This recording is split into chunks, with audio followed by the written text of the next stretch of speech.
mama bozali bana na nzambe tangu na kakoye bisabino so bomondi leo na tiwe rançon boka mwate eza ba information otozo so na mokili mais biso tozo ko analyser bandeko 2021 nzamba telemi mutu na mutu akome ma propre charge na ye bandeko bino kanisi ba combattant ta musu bomona bo bazaka 3-4 bino bokanisi bana makasi penza ya kokanga concert na mboko concert beta te eza makamwa nzambe mabe eleki mingi ata lelo so tozomona batu lokola bandeko na biso mususu abasi ya mibali na ya basi balandaka ba musicien bakoma komimona bango mikonzi bakoma komimona donc bakotisa bana batu bakisi donc makambo ebele nzambe azotelemela makambo musique congolaise oyo bandeko na biso bameka kobongisa bakomi trop loin kaka na bekolo ebele toza na Afrique ebele kaka bango boyoka ndenge baboyi bango penza siko eza kutu ata bakombata te bosepelaki bakangi boketue nde nani eza ta ye te eza ta bakombata na bakombatante te mais eza nzambe moto azotouche ti baautorité baboya makambo oyo boyoka préfectorale portant interdiction du concert de Zénith de Paris de Rançon. Préfecture de police. Cabinet du préfet. Arrêté numéro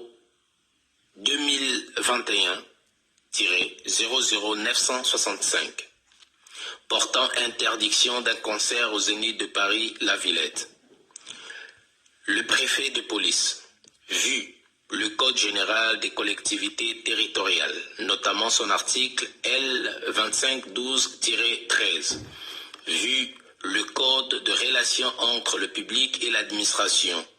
notamment son article L121-2, vu l'arrêté du consul du 12 Messidor en 8 qui détermine les fonctions de préfet à Paris, vu l'arrêté numéro 2004-374 du 29 avril 2004 modifié, relative au pouvoir de préfet, à l'organisation et à l'action de services de l'État dans les régions et le département, notamment ces articles 70 et 72. Vu le courrier du 17 septembre 2021 par lequel j'ai informé la directrice de la société Zénith de Paris, SAS, de raisons pour lesquelles j'envisageais interdire le concert de l'artiste congolais Oué Rançon programmé le samedi 25 septembre 2021 prochain à 20h au Zénith de Paris, La Villette. Vu les observations écrites en date du 17 septembre 2021 de la directrice de la société Zénith de Paris, SAS. Vu les observations... Bandeko, tango bazolo bana mutu obwaki nanu bangunda malamu te, bazo salela yo ba pétition yo kunozo beta tolo. Wana na mukanda te. Bato ebele kotisi bakomi. Préfet atangi alobi te. Concert ekozala te. Bino ozoba ekopesi saye mukanda. Bandeko mususu baya poto po bokosa baninga nana yebisi bino ba plainte ebele pesi saka mutu mukanda. Eza mawa tolanda. Information écrite en date du 17 septembre 2021 du chargé de production de la société Overlook Event, organisatrice du concert, considéra qu'un concert de l'artiste congolais Noël Ngiama Makanda Diwe Rançon est programmé le samedi 25 septembre 2021 à 20h au Zénith de Paris, La Villette, que ce concert s'inscrit dans un contexte politique particulièrement tendu et violent entre partisans et opposants du régime en place en République démocratique du Congo RDC. Que l'artiste Rançon, considéré comme un proche de l'ancien président congolais Joseph Kabila et son successeur, l'actuel président Félix Tshisekedi, suscite une mobilisation croissante chez les opposants radicaux congolais de la diaspora installée en France et dans les pays voisins européens, qui ont déposé plusieurs déclarations de manifestation pour le 25 septembre prochain aux abords du Zénith, avec l'intention d'en découdre avec le spectateur du concert et de créer des désordres à l'intérieur et à l'extérieur de la salle de concert. Considérant qu'à plusieurs reprises, cet artiste a fait l'objet de violentes contestations à l'annonce des concerts en France, qu'il a finalement annulé face aux menaces des troubles, notamment le 19 février et le 26 mars 2011, respectivement à Élysée-Montmartre, Paris 18e, et au théâtre des Gymnases à Paris 10e. Considérant qu'il apparaît un risque sérieux que des éléments radicaux s'introduisent dans la salle, dont certains régulièrement car munis de billets, afin de créer des désordres et de s'en prendre à l'artiste. Considérant en outre que les très récents concerts de l'artiste congolais Fally Ipupa le 28 février 2020 à l'Accor Hotel Arena à Paris 12e, considéré au même titre que l'artiste Werenson comme proche du pouvoir congolais et dont le groupe d'opposants radiaux sont le même, a été émaillé de troubles graves à l'ordre public. Qu'en effet, 44 véhicules particuliers, 132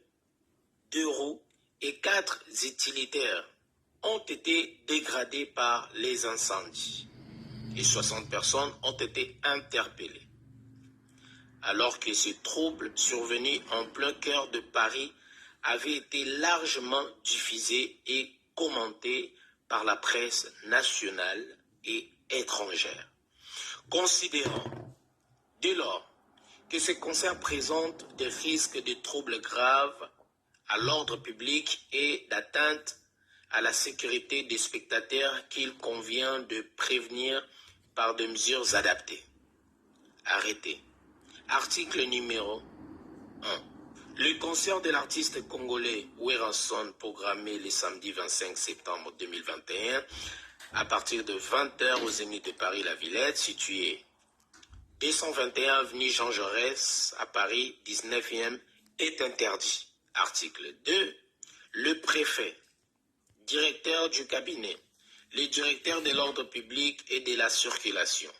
la directrice de la sécurité de proximité de l'agglomération parisienne et la directrice de renseignement de la préfecture de police sont chargés, chacun à ce qui le concerne, de l'exécution du présent arrêté qui sera notifié à la directrice de la société Zénith de Paris SAS ainsi qu'à la société Overlook Event, organisatrice du concert, et sera consultable sur le site de la préfecture de police de Paris, je cite www.préfecturedepolice.intérieur.gouv.fr. Fait à Paris le 20 septembre 2021. Didier Lallemand. Alors, pour contester, voici le voie et détails de recours. Bandeko, bomoni ke ezalaka mabe, bato ebele bakendaka ofundo ozosala mabe, yo ozolanda bato. Exemple ato ozopesa penda mirinda, yo ozolanda bato, ba plainte ebele, mundela linga te, banda makambo esalama ya bandibu totanga kombo te, banda mouvement wana esalema. Soki ka bayebisi mundele toya kobuka mundela linga te, bokeba na biloko oyo. Bomuna bakombata wana, bana makasi nya okanga nini, bato babeta te. Basel wana ba Zénith bana posa mbongo, producteur bazongi seli mbongo ne. mundele lingane kimia so ezaki biso bakongo tozwa mbongo masasi ekobeta bolobaki ke bobeta masasi kuna te bozwi ba New Jack bozwi bato eske basali mobulu bino omona yango kisasa ke bokoki koya kosala mobulu tobengaka kisasa ko bokosala mobulu na mboka bato o biso bakoreyen o biso biso koto kuna bandibu o biso kuna koto kuna basonge o biso kuna bamongo bagroupe bosala bekiri me batata na bango opena basala banzoi bake wapi ye mokonzi banyama na forêt papa obomona obotala siko mokonzi banyama akoki mundele te mundele alobi otondisa no zénith mbongo leta pa kozwa po eza basali moko pe baleta baza na kati me leta boyi bataxe wana alingi kimia na mboka ne soki oza moto ya mbilinga casier judiciaire no esi ebeba bamoni okotaki awa obimaki awa bandeko bolukaka kimia tala lelo oyo bamusicien na biso bakende na politique ezosimba te bakomi lokola bazoba ezopesa na mawa tala lelo oyo Congo eza mboka moko ya nzambe so bongi botambwisa ngo lolenge na bino ekozala pasi pe mawa so bozotambwisa ngo kaka na lolenge obino nzambe alingi te bandeko bokomona kaka na ba mama oya mikolo ozomona mama mikolo bozo ko encourager bana mike basalaka buzoba bafingaka bato pona bino nyonso to ba mama poto loko esabuka po concert eselo mwana ngona poto concert ezaka sute distraction na bino komi na ba panzi sango bolata. Alors, si vous estimez devoir contester la présente décision, il vous est possible, dans un délai de 2 mois à compter de la date de la notification, soit de saisir un recours gracieux le préfet de police 7/9 boulevard du Palais 75 195 Paris, ou de former un recours hiérarchique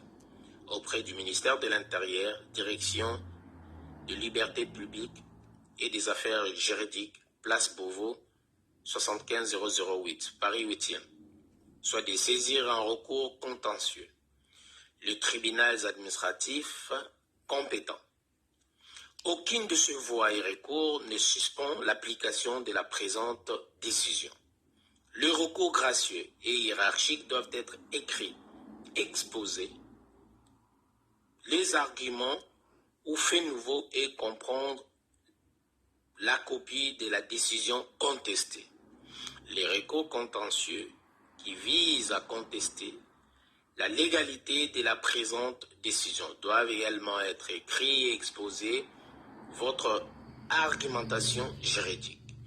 Si vous n'avez pas de réponse à votre recours gracieux ou hiérarchique dans un délai de 2 mois à compter de la réception de votre recours par l'administration, votre demande devra être considérée comme rejetée. Décision implicite de rejet. En cas de rejet de recours gracieux ou hiérarchique, le tribunal administratif peut être saisi d'un recours contentieux dans le délai de 2 mois à compter de la date de la décision rejetée. Alors que tu dis qu'il y a le concert de Fabregas qui arrive, le concert de Kofi Olomide, le concert de Ferrigola, le concert de Félix Ouazekwa également, na même année Oyokaka 2021. Est-ce que ma concert est déjà tout le monde? Est-ce que ma concert est commis en danger? Malgré tout, on ne peut pas se voiler la face. Tu dis que ma concert est organisé par le même producteur. Et c'est pas la même production. En tout cas, concert Oya Weranson et ça lui passe. Nabatebele te bi Weranson fallait na ba comédien. Bandeko bino moko boyoki bomoni o bazotanga wana bapesi bino déjà www bokota kuna soki bino boza na tembe bokende obimisa yango préfet atie yango baannule yango. Alors batikali na possibilité moko ya kokotisa recours mpe ekosimba te po déjà baargument oyo bapesi wana eyade ya makasi balobi nini toyanola bato mosusu balobaka portugais na kati ya mokanda wana balobi nini balobi événement esalaki le 8 novembre je pense le 8 soki le 28 février 2020 ya Fally Ipupa oyo batangi banombre ya badega ya bavoiture esalamaki bakosepela su te tala mundele nde asalaka bino bolobaki makaba bokecho akangi bokecho me ye moko atiki bokecho amoni ke preuve eza te bato bazo revendiquer cause moko noble batali mpe bango babisoki biso mpe na France awa tozalaki na problème moko tozolia bien te tozomela bien te gouvernement vandi bien te mboka eza na maboko opposition tolingai mpe kaka tosala makambo oyo bandeko oyo bazosala ozomona yango wana comme omoni mundele akomprena que mboka mutu fwaza on est mieux que chez soi mutu fwaza la bien atazo yiba Afrique mazoba na yiba bino na buzoba na bino moko po au départ boyoka na raté au départ so ezali kama mboka bo se mettraka d'accord te bato ba fana kwiti baleki ba tribal ki tribalisme eleki bon bato mosusu pe to kene to zonga pe moi classe eza moi mokie mususu pa tangana eme alingine ka o comprendre te mutu ebeba donc bato wana nyonso ensemble ya bato wana nyonso yango moyen mboka e avancer ezate tala kaka bato baosa ba fitilité nde bato babetela ba maboko ebele bato baosa buzoba nde bato babetela ba maboko ebele bango nde bakoma kutu ba star so tune star ani ya buzoba star ani ya kofinga star anini ya kokriti avant d'abord c'est l'émission normale à kosala ngote émission na ka bando finga bando chrétien bando si quoi za na batebele po za star ya mafinga mais to kenete bamboka ba États-Unis tout le monde a star anini na musicienne wa star nini ya télé-réalité nous anini na ba mama na ba papa na bana ba koki otala oza star anini ya cinéma oza star ya nini ya Yesu Masia oza star anime ba misusu ozo yebata te obilonge mbotoni ozo bate koto aza star ya nini asalaka nini kote mususu mona ko asalaka porno kote mususu mona asalaka musique kote mususu mona ozo yebate au fait moto asalaka nini moko mona pe ba mama penza derrière elle ou bien derrière lui pour eza kamutu moko te eza plusieurs toza bon na société bandeko ba cause nyonso ya makambo wana ozomona ya mabe la plupart na lobi bango kate sur 100% 90% euti pa bato ozomona oyo balonaki yango nde bazobuka bameka kosala réunion ba réfléchir baluka pende longa nzambe oyo eza makambo basoni oyo zénith de jo piololi ozo mema pe bato mususu basi bapesi bambo na bango okoma boye bazeli oti ba ya ko million na poto poni ba ese ke bandaka teza annulé bazeli penati okomi pembeni ale ba humilier yo donc c'est que tine batika ki ba combattant baza d'accord na ba combattant donc to ba état français eza d'accord na ba combattant ndenge ba olinga ba longola ba ti valeur na mboka confirmation wanezanga te donc l'état français malgré toi oyiba parce que mot volé et ou tapé pas na bango moko et ça na dictionnaire so que na Larios so que na micro Robert au kutango na signification nango même na Google au kutango donc bango pe ba yibaka mais na modèle na bango te bango ba yiba lokola puku au yiba ofula biso soko tie 15 000 na caisse mundela bandozwa mundele so tie neti 15 000 na caisse to bike ko yibe ya mabe ko ya ko contredire ngate na olo bandenge système na bango ekenda bibliquement eza mabe mais soko to olo bande bawa mundele o tie 15 000 Mundela banda oyiba zoyiba ka 50 centimes 50 centimes 50 centimes anatana mbongo wana pe zobote zoyiba na ta zozwa ka 50 centimes yango atiaka 1,99 €. Oyoka parfait mpo na otika 2 € te so deodorant 1,99 €. Aoyiba basantime mais africain aza ndeni soki akomi président lelo akuti 15 000 na kese azwi nyonso. Sikoyo ntango yo ozwi mbongo nyonso ya kese peuple kolia nini biso bato chacun pour soi, Dieu pour tous. Aya azwi 15 000 wana ye moko akosumba ba voiture onano azwa te basi onano azwa te bilamba nano azwa te peuple ekomi na mawa. Ondire bato mo bavanda bakanga maboko bato mosusu basalelaka ye. Et puis eza na bato mosusu bazo encourager système wana bazobeta maboko baokumisa régime wana. Mais nzambe azoya kaka malembe bino moko bomoni bakangaki bakombata bapanzana batikala mingi te mais moke wana kaka tato oyo abeti te ete ya bino te. Tala bapaster mosusu basila bakoka susu te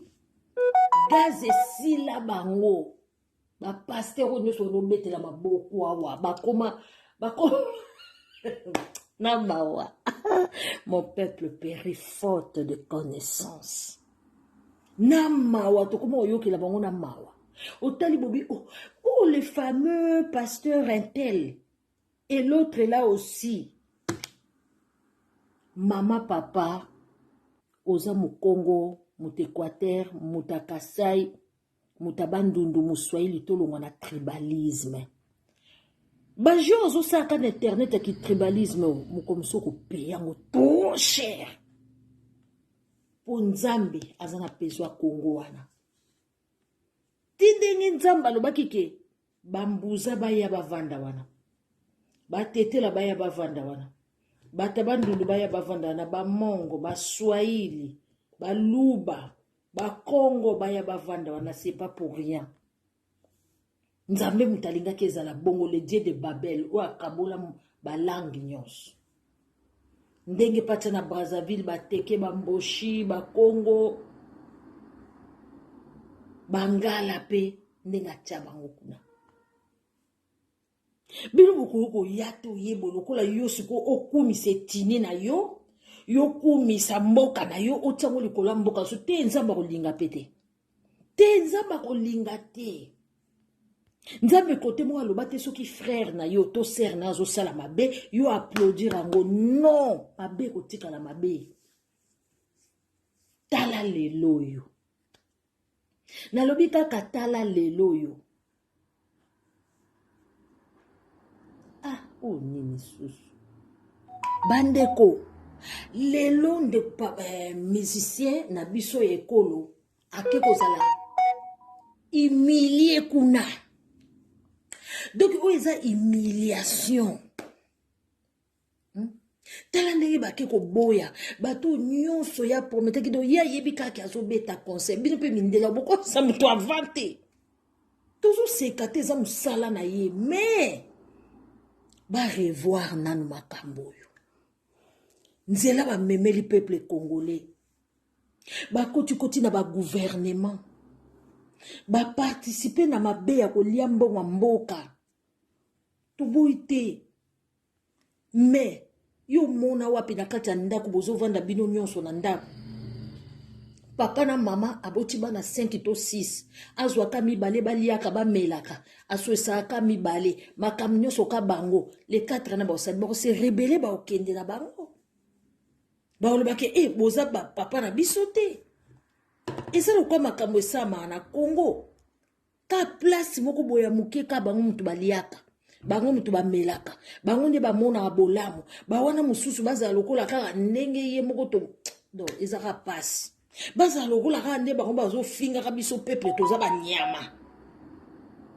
baza kaka lokola bazoba batalelaka bango bana mama système ofosila tala lelo ba musicien bazangi place a kobeta tala lelo toyebisaki bango ke Kombe le 28 février 2020 à Kangeli bino kadena bokasa ki ya fungoli ote ya fungoli lokola bino bosaka ba politique anzela kombe ya fungoli yende kombe egle debi ko applaudir Buzoba mundela linga salite na mboka nete mundela linga te ba désordre wana azotala pa zoba bino pe kuna na mundele mo pa vandi ta kanisa bi kuna nzalo eza kuna désordre eza kuna me bozo betaka quand même musique to bina ke bato pe bana bona raison bato pe bana ngona raison botele mabo revendiquer ole kutu bo bima ba musicien boya asile boya ko vanda na bino botike la bango mboka kuna bo boya mundela otala bwabi bato ba olela ba sepela raté mboka eza en deuil mundela fandi a réfléchir bité peuple eza na raison ça va découlanga moi analyse nanga na yaki nango bo like bo partager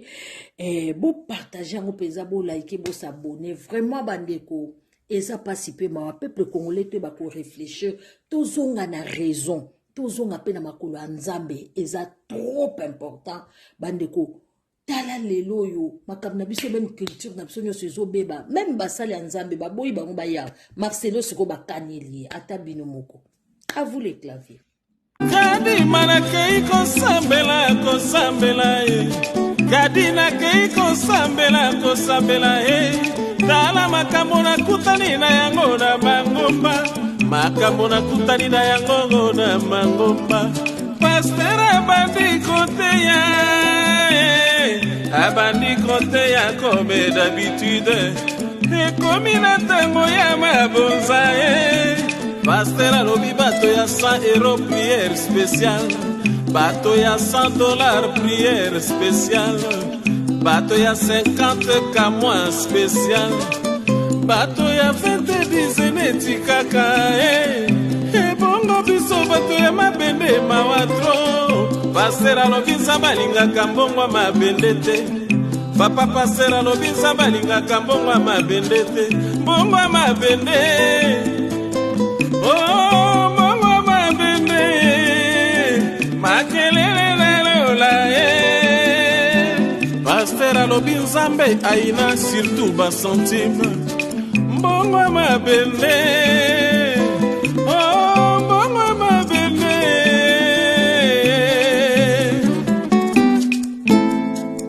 mokolo mosusu mondimi ya nzala Mondimi anzala yekolelela papa Pasteur alobi Pasteur ça fait 3 jours nano na l'été papa Pasteur mikolo misato nano na l'été ça fait 3 jours nano na l'été olie Pasteur alukela ye solution yoka yano ya Pasteur na mondimi anzala fukama tosambela tolongola milimo ya nzala depuis ka milimo ya nzala ekita na mokilio mondimi ya nzala nakondima na ye ya fukami Pasteur abandiki kosambelela ye abashinde bayondo barondo babababababa shentebere yondo boro bobobobobobaba santa bara yondo boro bababababa shikangoro babababababa milimo ya nzala bima na nzoto ya mwana au nom de Jésus ezalaka Yesu Kristu zokokoma na yo gege kombo ya gege euti wapie kombo ya molili boye biso toyebi te yawe kombo ya bozabolo euti wapie Jésus-Christ de Nazareth kita osala